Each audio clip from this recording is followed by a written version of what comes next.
Hi guys, it's November and I am outside and I don't have on a hat. Why is that? Because so far this November has been mild. Today's topic is winter hair. What to look for in winter hair, meaning how the winter can affect your hair. What are the signs that there's trouble ahead? Okay, now winter hair. Let's first talk about summer hair. Get a little background. When you're in the summer, you sweat a lot. You sweat a lot and you will feel the sweat on your scalp, and the base of your hair, whether it's loose or locked, it'll get sweaty. You know, you scratch, you see debris and stuff under your nails, your hair is sweaty, it's the oils that you produce. That's what's going on at the base. Some people say they experience more hair growth when their hair is dirty. Well, even though their hair is dirty, their hair is lubricated. That's pretty much adding to the suppleness and moisturizing so that when you manipulate and groom your hair, it does not fray, thin, or pop off at the base. Now, in the winter, you're not sweating because it's not hot outside, and then there's no moisture in the air. So as we said earlier, in the summer you're sweating, there's humidity in the air. In the winter, you're not sweating as much and there isn't any humidity in the air. So how does that affect your hair? Your hair becomes dry and it becomes brittle. Now, if you look at some of my earlier videos, you will see that some of them, my scalp is a lot more spacey, and that's because the hair was thinner and thinning because I was not religiously lubricating and moisturizing my hair in the cooler and winter months.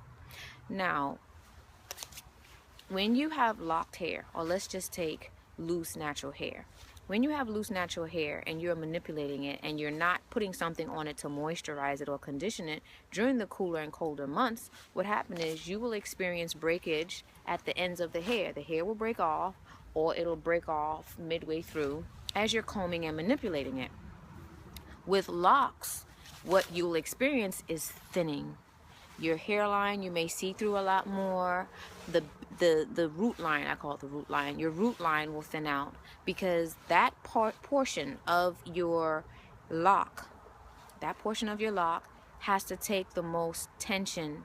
It has to hold up the weight from the rest of the length of your hair. And if that part of your lock is not moisturized and supple and lubricated, it is susceptible to popping. It is susceptible to breaking. It is susceptible to major thinning.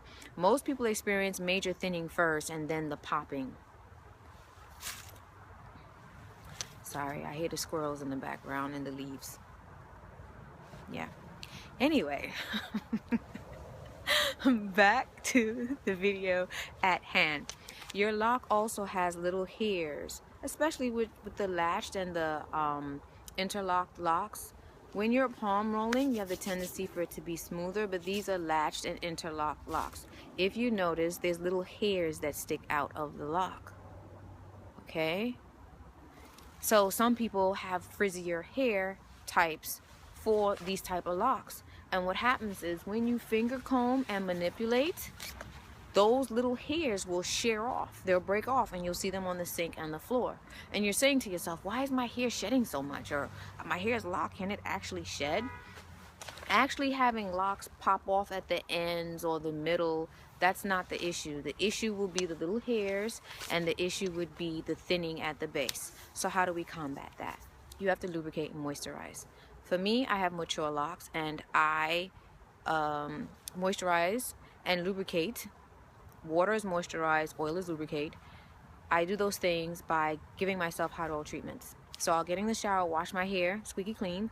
I'll put a conditioner on the base, and then I'll put I'll put oil along the length of the hair, the lock, and then I will sit for 20 minutes, and then I will go back into the shower and wash it out. What happens is I get a thin film of oil on the hair, and it seals in the moisture and the water. It seals in the water from me getting in the shower, and my hair's full of water from washing, and it seals that in. So when it dries, my hair doesn't dry squeaky clean to the point that it breaks. It doesn't end up being brittle.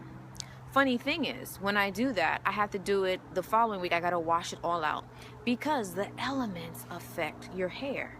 Even though I have this thin film can only withstand so much abuse. And after a week, it is at its limit. It's like, okay, the hair is starting to get hard to manipulate again because that thin film has worn off. It's not a barrier from the elements anymore. So then I have to get back in the shower and start over. As the weather gets warmer and it gets more humid, you know, when was it April showers bring May flowers. Anyway, when the flowers and the trees are blooming again, it's plenty rain that's falling and there's a lot of humidity in the air. So then I can stop my hot oil treatments. I lubricate more for shine at that point, but that's another video. Anyway, so what can you do with newly freshly installed locks? With newly freshly installed locks, you cannot use thick creamy conditioners and you can't hot oil. All right, that's my disclaimer, and that's your warning. Your hair will slip out. Your hair, I repeat, your hair will slip out because these things lubricate and form a slip on the hair. So your locks will basically unravel. When you have a mature locked hair and it's set, you can do things like that.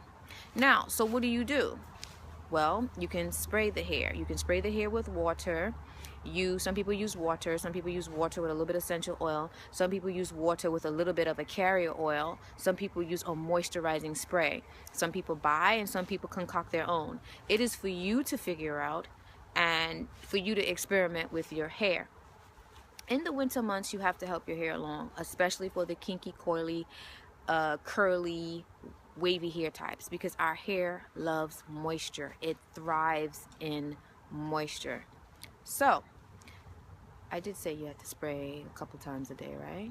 All right. Yes. So that's for you to do and for you to find out what works for you. Now, for me, it wasn't as simple as putting oil on my hair because my scalp hated it. So I had to, that's how I came up with showering, washing, hot oiling, and then washing it back out, because my scalp had to be clear and free of oil. Certain people, certain oils they can't put on their scalp. Do you see how this is individual dependent, in a sense that it depends on what works for you and what does not work for you. You have to figure that out. No one can tell you. I can give you suggestions, someone can give you suggestions, but it's up to you to follow through. And at the end of the day, your hair, your scalp will have the last say, and you need to heed it. Anyway, guys, this video is quite long. I am signing off, but before I do, thank you to my subscribers. Thank you those who are stopping by for the first time. Please subscribe, like, comment.